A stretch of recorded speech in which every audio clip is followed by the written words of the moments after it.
Иісі қазаққа сазды әуен арқылы дара талантымен танылған дарын иесінің бірі Ілия Жақанов. Сазгердің назды да сазды әндерінен әрдайым сылдыр қаққан бұлақ пен жусан иісі аңқып тұрады. Олай болуы заңды да, өйткені музыканы өміріне арқау еткен талантты жан бала жасынан дала әуеніне елтіп өсті. Ілия шығармаларынан үнемі табиғат ананың құлаққа жағымды әуезді үні сезіліп тұратында сондықтан. Ілекең сандаған жылдар кіршіксіз саф алтын туындыларын халқына сыйлау арқылы шығармашылық бақытқа кенелсе, оның осылай ән қанатында самғауына ақжол тілеп, тірегі болған өмірлік жары Тиыш Әлтайқызы. Сазгердің сиясы кеппеген шығармаларының ең бірінші тыңдаушысы да, әрі сыншысы да басқа емес, осы Тиыш апай.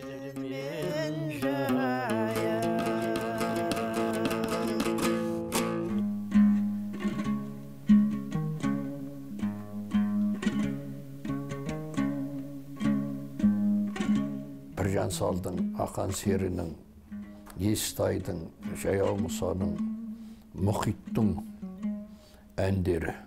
Басқа да керемет жаңағы халық композиторлық әндері, халықтың жай қарапайым әндерінің өзі сондай бүкіл ауыл әндетіп жатады. Сонда қазір есіме түседі, Затаевич жазады ғой, маған бүкіл қазақ даласы әндетіп тұрғандай болады деп.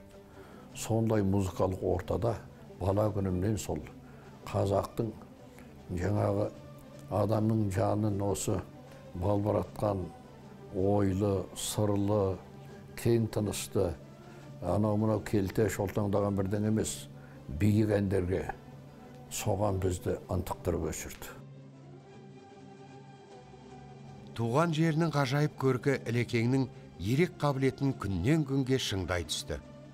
Ол өзін тебіренткен әуеннің қайнар бұлағын айналасынан іздеді. Дархан дала үні мен қасиетті топырақ оның шабытына шабыт қосты. Осылайша, жастайынан өнердің қыр-сырына құштар болған балаң үміт, әсем көріністі суреттеуге талпынды. Әнге қосты, қылғаламға ерік берді, шығармаларына арқау етті. 5-6 жасымыздан бастап, сол ауылдағы ән күйлерге сондай бар зейінімізбен беріліп, бүгінгі балаларда емес әлгі интернетке қарап отырып, бар дүниені ұмытатын. Жоқ, біздің табиғаттың аясында қарапайым жұрттың қоңырқай салған әндері, шешен домбырадан шертілген күйлері, міне осының барлығы біздің жас санамызға ананың сүтіндей дарыды. Өнерге жаны құштар Ілия Алматыға келіп, Казмудың филология факультетінің студенті атанды. Студент кезінің өзінде ол талай әндерді жарыққа шығарды.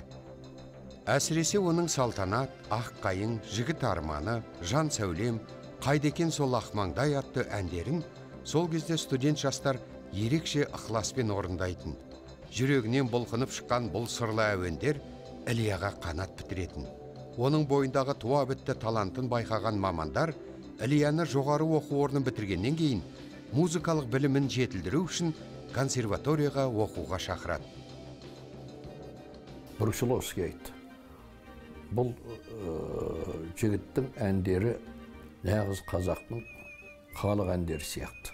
Біз бұл жігітті оқуға түсірсек, бұл өзінің мынау таза жазып жүрген қазақтың кәдімгі ұлттық дәстүрінде жазып жүрген дәстүрлі өзінің несінен айырылады. Біз басқа жанрға бейімдеп жібереміз. Көкейінде қазақ даласы ән салған Ілияның Алла берген дарынын кәсіби мамандар дөп басып таныды. Өнер майталмандары талантқа тұсау болмай, сал серілердің жолымен дала әнін жаза берсін деген шешімге келді. Сөйтіп, оқу бітіргеннен кейін жас маман 1959 жылы Қазақстан пионері газетіне орналасады. Арада бір жыл өткенде, туған жердің саф ауасымен тыныстап қайтайын деген оймен Ілекең Сарысу ауданына келеді. Оның бұл сапары ауылдағы шопандар тойына тұспа-тұс келеді. Оның да осы мерекенің ортасында болуын сұраған ауыл ақсақалдарының өтінішін жерге тастамаған Әлия бұл айтулы шараға қатысып, аудандық оркестр өнерпаздарының өнерлерін тамашалайды. Ол осы жолы бірінен кейін бірі сахнаға көтерілген әншілер өнеріне қатты тамсанды. Бірақ осы бір дүбірлі той өміріне оң өзгеріс әкелетінен бейхабар еді. Сол әншілердің бәрін тыңдап тұрып, бір уақытта бір шашы жер сызған ұзын шаш. Сол қыз қырғыздың әнін айтып тұрды. Ән біткеннен кейін бұрылып кетіп бара жатқанда шашы екі қос бұрымы жер сызып бара жатты. Сосын бір ақбоз үйге келіп шай іштік. Бізді енді қонақ деп төрге отырғызып, оң жақта қарасам, жаңағы бір топ қыздар, жігіттер отыр екен. Сол жаңағы шашы ұзын қызды сол жастардың ортасынан көрдім. Оң жағында екі меңі бар, егіз меңі бар. Сосын шашына қарадым, отырған отырысына қарадым. Сол жерде көңілді әңгімелер болып отырып, бір уақытта енді мүше таратады ғой, жаңағы бағлан қозы. Сол бағлан қозының бір жілігі тиді қолыма. Соны жайлап жеп отырғанда қарасам, қыз жалт етіп бағанды. Жалт етіп қарады. Қандай сезім биледі білмеймін, қолымдағы жілікті ұстата салдым. Көңілді отырыста жүрегін селт еткізген ару Ілияның сол күнгі шығарған әніне себеп болды. Ән мәтінін Дулат Шалқарбаев жазды. Сөйтіп, екі дос сәуірдің ақтаңын ұйқысыз атырып, өмірге жаңа әнді әкелді. Ауылға ілекеңдей таланттың кешін ұйымдастырып, сол кеште сиясы кетпеген жаңа әнді Меңді қыздың өзі орындап шықты. Арада бірнеше күн өткеннен кейін Меңді қызбен ауданда жасырынып сөйлестім. Ауыл іші ғой, ел іші. Сол. Ал бір күндері бұл сәуірдің 11-ші жұлдызы сол күні Меңді қыз біздің үйге келін болып түсті. Ақтоғайдағы ауылға келін болып түсті. Ауыл ойда жоқта мәресері болды да қалды. Ілияның әке-шешесі мен менің әке-шелерім ұрулары қатар жүрген ел екен, қатар көшкенде неғын, арқадан бәрі арқадан келген ғой. Сонда бірінің атасының атын бірі атамайды екен, әптен туыс көріп кеткен бірін-бірі, жақын жүрген, соғым сойса бірге сойып, жаңағы той жасаса бірге жасап сөйтіп кеткен. Сонда бір ауылдың атасының несін біреу біз қосылғанда бұлар жылапты, бұлар бұзды деп, жаңағы бізді алыстатты. Шариғат бойынша алуға болады, бірақтан солай алыстатты деп шалмен кемпір сөйткен. Ілекеңіміздің университетте оқып жүрген кезде достасқан жақсы досымыз. Өмірзақ Айтбаев, одан кейін Шәмші Қалдаяқовпен танысып, онан бәрі достасып, бірге тұрдық, пәтерде бірге тұрдық. Сонда Ілекең елге барып келіп, мен бір өзім қалаған сондай жас әдемі сұлу қызды танысып, келістік, үйленетін болдық деді. Сөйтіп, кейіннен алып келді. Екеуінің махаббаты ерекше болды. Екеуінің достығы, одан дүниеге келген балалар, ұлдар, қыздар, бәрі де тәрбиелі, өте ата-аналарына тартқан ақын жанды, өр көңілді, ашық мінезді, жарқын жүзі жандар болып шықты. Біздің түсінігімізде былай болатын, лежбі қосылсақ болды. Лежбі қосылсақ, өмірдің бәрін өзіміз істейміз, өзіміз жасаймыз, өзіміз. Ешкімге сенген жоқпыз. Соғыстан кейінгі жыл Ілияңды папасы өзімен өзі, менің де әке-шешем өзімен өзі, әр күнін көріп отқан ауылдың адамдар. Ол кезде солай болды ғой. Алып кетеді, сен танисың ба, танымайсың, басып алып кету деген болған. Содан құтылып өзің ұнағаныңа барсаң, сол бақыт деп саналды. 1961 жылы Алматыдағы Тастақ шағын ауданындағы жалдамалы 2 бөлмелі пәтерде жас отбасы Ілия мен Тиыш үйлену тойын өткізеді. Үй жұпыны болғанымен жастардың пейілі кең еді. той қонақтары да өздері секілді достары Серік Қирабаев, Сапарғали Омарбеков, Қадыр Мырзалиев, Өмірзақ Айтбаев секілді зиялы қауым өкілдері болды. Әсіресе үнемі шығармашылық байланыста болған Шәмші Қалдаяқовтың тойға тартуы ерекше болды. Халықтың жүрегінен орын алған Шәмшінің бәрінен де «Сен сұлу» әні осы Тиыш апайға арналған. Тұңғыш рет бұл ән сол жұпыны үйде шырқалды. Сөйтіп, біздің тойымызда екі ән орындалды. Менің өз әнімді Меңдіқызды Сәжида Ахметова, бәрінен де «Сен сұлу» Шәмшінің әнін жаңағы түсіп отқан келінге Тиышқа арналған әні, бұл бәрінен де «Сен сұлуды» Майра Жүрсінова айтты. Сөйтіп соны Шәмшінің өзі мандолинмен сүйемелдеді. Қандай өмір, қараңызшы. Сол кезде біздің жұпын өміріміз солай болды. Соның өзі үлкен сүйеніш бізге. Қазіргі тойлар, мен сол кезде біздің тойдың арасы мүлде жер мен көкте ұқсамайды ғой. Біз сол өмірдің өзіне мәзбіз сол кезде.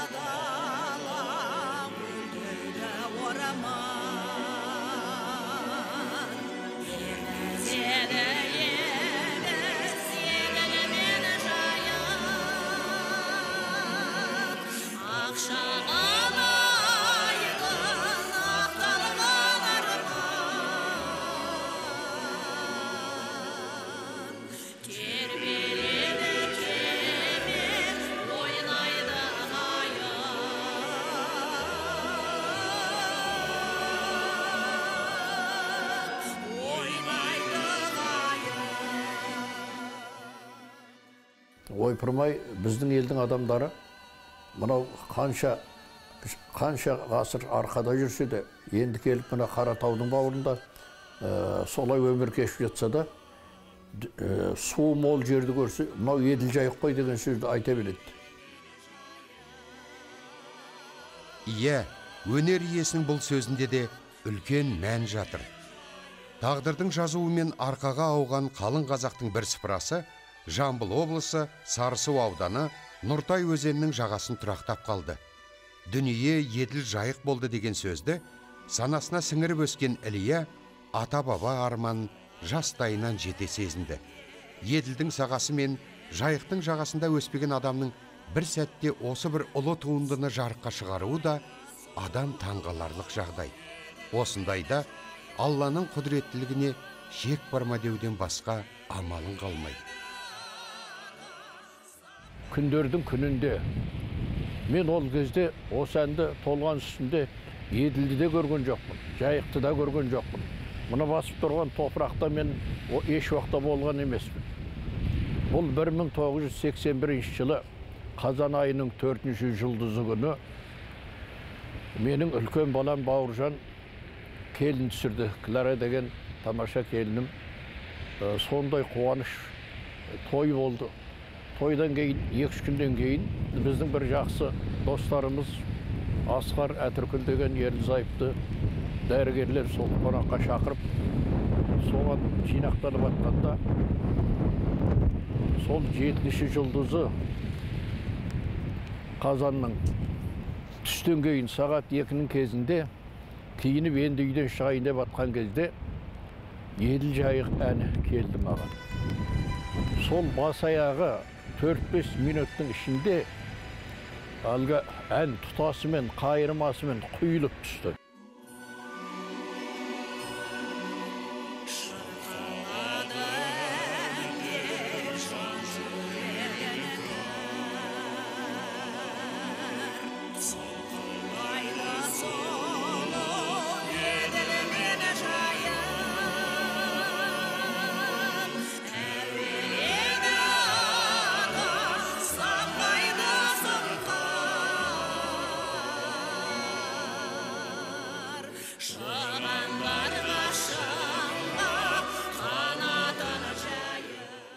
...2000 жылы Атырауда домбырашы қыз-келіншектердің байқауына қонақ болып келген композитор Ілия Жақановқа сол кездегі Атырау облысының әкімі Иманғали Тасмағамбетов өңірде қалуға қолқа салады. Бұл кез аймақ басшыларының мұнайлы өлкенің рухани өмірін дамыту мақсатында Зейнолла Қабдолов, Шамғон Қажығалиев, Қаршыға Ахмедияров, Хафиз Есімов, Сәуле Жанпейісова сынды өнер майталмандарын арнайы шақырып, Атырауға шоғырландырып жатқан кез болатын. Маған айтты, сіздің ата-бабаларыңыз бір кезде осы Еділ мен Жайықтан кеткен арқаға. Енді 400 жылдан кейін сіз қайтыңыз. Сіз Еділ мен Жайықты көрмей шығарыпсыз әніңізді, Еділ Жайғанын. Енді ортамызда жүріп, және бұл ел тұнып жатқан музыка, осыны зерттесеңіз. Бір сөзбен айтқанда, мен соның барлығына солай көңілім толды да, ешқандай толқылсыз үш жерде қалдым. Енді мәселе, мен үймен келіскен жоқпын. Егер үйде жарың, балаларың менің бұл шешіме қарсы болып атса, үйлеспей жатса, онда менің Атыраудағы 16 жыл үлкен өмірімде болып көрмеген шығармашылық табысымның бірі де болмас еді. Тиыш апай отағасының шығармашылық өмірін әрдайым бәрінен жоғары қойды. Өзгеше дарынымен дараланған ілекеңе аса қамқорлықпен қарады. Оны ең алдымен халықтың адамы ретінде сыйлады. Атырауға ат басын бұрғаннан кейін бір басынан сан өнер табылған публицист, өнер зерттеушісі Ілия Жақановтың эссе, очерк, повесть, роман ретіндегі 8-9-дан аса кітаптары баспа бетін көрді. Жергілікті өнер тарихын зерттеуде Ілияның еңбегі ұшан теңіз. Кейде творчество мына өнер адамның көңілін сындыратын жағдайлар болады. Ол шығармаға байланысты. Мен өсімге дейін сондай, анау күні бір кісі айтады, сіз артыңызға сөз ертпеген адамсыз дейді.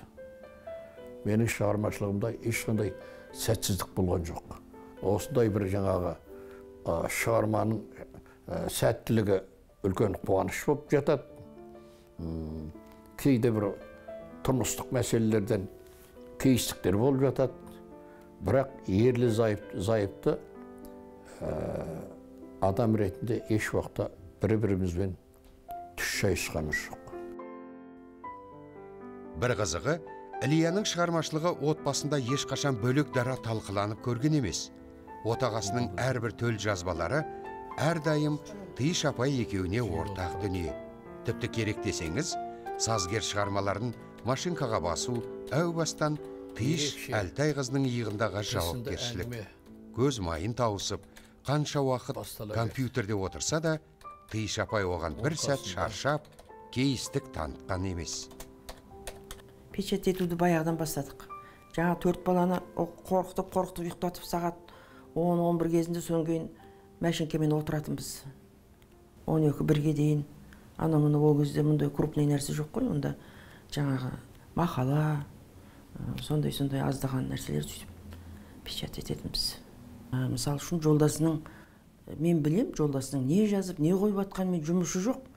Өзі бір жақта өзімен өзі отырады, күйеуі өзімен өзі болады. Ондай семьяларды білеміз. Мен не қылам сонда, аяйым даже сондай семьяларды. Екеуі екі жаққа қарап тұрған семьяларды. Менің өзім жазып атқан ештеңем жоқ, бірақтан әйтеу көмегім тиеді. Басам, жаңа компьютерға үйтем деген сияқты редакция жасаймыз.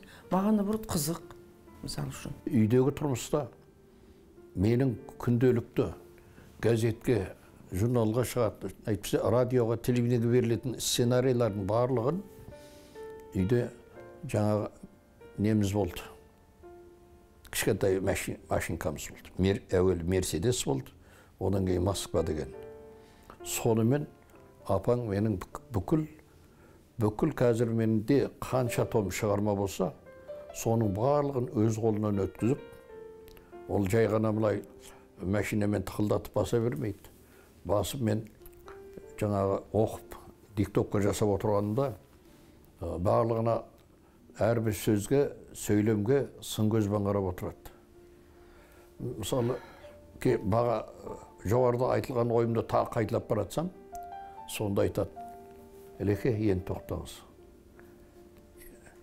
Ой қайталанып барады, шаршадыңыз. Шай ішейік.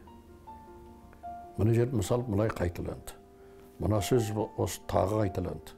Деген сияқты бүкіл менің жаңағы айтып отырмаймын. Қазір менің 14-15 томба бүкіл шығармаларым қазір жинақталып, түгел жинақталып, соның өзі үлкен кәдімгі бас аяғын жинақтаудың өзі үлкен мехнат. Бір басынан бірнеше өнер табылған Әлекеңнің тағы бір айтулы қыры суретшілігі. Бала кезінен бері қылғаламды ермек етіп, табиғаттың әсем көріністерін кенеп бетіне салу жылдар өте келе, оның үйреншікті хоббиіне айналған. Осы бір ізгі арманы оны алдаған жоқ. Ілия Жақанов сан өнердің жілігін шағып майын ішсе де, 78 жасында кәсіби суретші атану үшін Халел Досмұхамедов атындағы Атырау мемлекеттік университетінің бейнелеу өнері факультетін үздік бағамен тәмамдап, қызыл диплом алып шықты.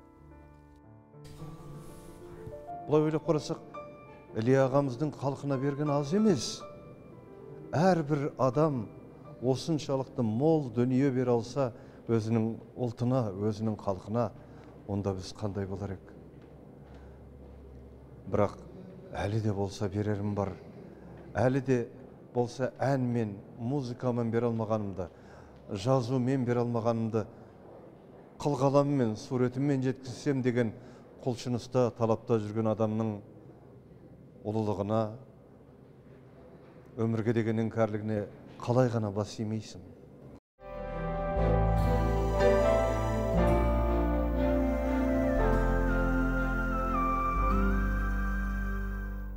Жақановтар отбасына қайғы бұлты төнген сәттер де аз болмады. Небәрі 33 жасында жүрегі мәңгі тоқтаған ұлдары Даниярдың қазасы Ілия мен Тиышты титықтатып, қатты күйретті. Атана үшін туған баласынан айырылудан асқан қасірет жоқ. Бірақ өмірде де, отбасында да бір тілекке ұласқан қос жүректің беріктігінің арқасында олар тағдыр соққысына төтеп бере алды. Сол бір қиын шақтарда Ілекеңнің шығармашылығының шайқалмауына да жол бермеген жан, жары Тиыш апай еді. Өмірдің осындай ауыр сәттерін бастан кешкенде әрине көзіміз жастан арылған жоқ. Екеуміз енді бір-бірімізді жұбатамыз, үйтеміз, бүйтеміз. Сол өмір өсімге дейін міне артында 2 бала қалды. Әйгерімі суретші, Әлиханы информатикада оқиды, Евразия университетінде. Мені өмір солай жүріп келе жатыр. Ал өсімге дейін ойлайтынымыз, Даниярымыз үйден қазір ғана шығып кеткен сияқты. Осындай сезім әлімге дейін жүрегімізде. Енді мұндай сәтті әрине жалғыз өзің көтермейсің. Бір-бірімізге демеу болып көтереміз. Мен қажып баратсам, апаң көтереді. Апаң қажып баратса, басуды мен айтам деген сияқты осылай. Солай өмірі солай өтіп жатыр. Бүгінде Ілия ағай мен Тиыш апай тамыры тереңге бойлаған үлкен әулет. Немерелерін қызықтап отырған қазыналы ата мен әже. Олардың ізін салиқалы ұрпағы жалғастырып келеді. Өмірі өнермен өрілген сазгер Ілекең мен оған тіреу болған Тиыш Әлтай қызының ғұмыры сүйіспеншілік пен ілтипатқа толы. Оларға кім-кімде қызыға да тамсана қарайды. Өйткені бұл жарасымды жұптар бір-біріне ешқашан қабақ шытып, ауыр сөз айтып, бір-бірінің жүрегін жаралаған емес. Жұбайлар өмірінің әрбір белесі өзгеше бір ғибратты баспалдақтардан өрілген десек, еш қателеспейміз. Ілияның әні шыққан сайын бәрі қуаныш қой. Біздің қуанышымыз көп. Әлде мен Ілияның творчествосына жақынмын, бәрін сезінем, жүрегіммен, сондықтан шығар. Ілекеңнің әні шыққан сайын бізде мейрам үйде. Балалар жаңаны үйреніп, балалар билеп, біріміз айтып, келініміз ойнайды. музыковед келініміз. Ол да дереу пианино отырады. Дереу мен барам, мен оты танымаймын ғой. Сосын бүгі сыңылдап айтады. Үйдегі тыныштыққа сенесің да, сондағы балашаға өзінің жарың барлығының ниеті тек қана менің шығарма жазуыма соны ғана көздегендей болып отырады. Мен жазушы ретінде де, композитор ретінде де, суретші ретінде де ойымда не бар? Көкейде көксеген қандай шығармалар бар? Соның барлығын осылардың ортасында емін-еркін жазып отырамын. Мен өзім ойлаймын, бақыттылық деген солай болатын шығар деп. Отбасының тыныштығынан артық, жарыңмен үйлесуден артық ешқандай бақыт жоқ.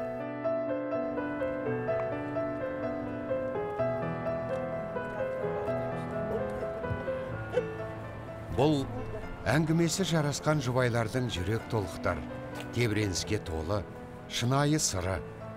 Бәлкім, өмірлерінде өтірікке орын болмаған, ғибратты ғұмырларының өзегі тек қана шынайлықтан құралған жандардың отбасындағы берекенің бастауы да осында шығар.